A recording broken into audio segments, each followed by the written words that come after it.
यह मशीन किसानों के लिए बहुत उपयोगी है।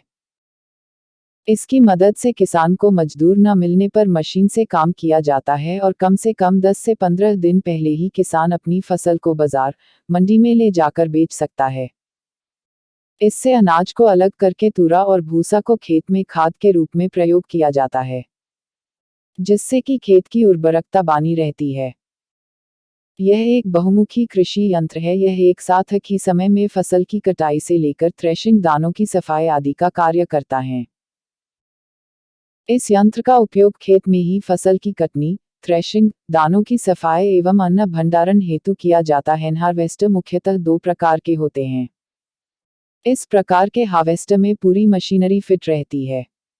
मशीनरी अपनी शक्ति से इंजन व अन्य भागों को संचालित करती है, जिससे फसल की कटाई, कुटाई, दौनी व दानों की सफाई का काम सुगमता से होता है।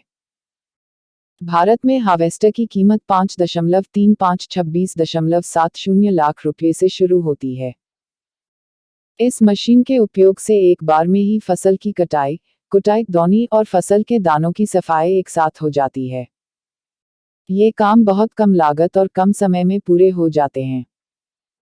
कंबाइन हार्वेस्टर से फसल की कटाई के बाद फसल का अवशेष, क्रॉप रेजिड्यू, खेत में ही रह जाता है, जो सने के बाद फर्टिलाइजर में बदल जाता है। करतार हार्वेस्टर कंपनी बेहतरीन कृषि उपकरण बनाती है और एक हार्वेस्टर के सबसे अच्छे उत्पादकों में से एक है। Kartar 76 HP power 101 HP power से 7 कंबाइन हार्वेस्टर प्रदान करता है। सबसे महंगा करतार कंबाइन नया मॉडल करतार 4000 है और करतार हार्वेस्टर सबसे कम HP 76 HP शक्तियां हैं। हार्वेस्टर या कंबाइन हार्वेस्टर खेतों में फसलों की प्रभावी कटाई के लिए बनाई गई एक अनुकूलनीय मशीन है। कटाई, थ्रेसिंग और विनोइंग इन तीनों क्रियाओं को मिलाकर एक मशीन बनाई जाती है जिसका नाम हार्वेस्टर है।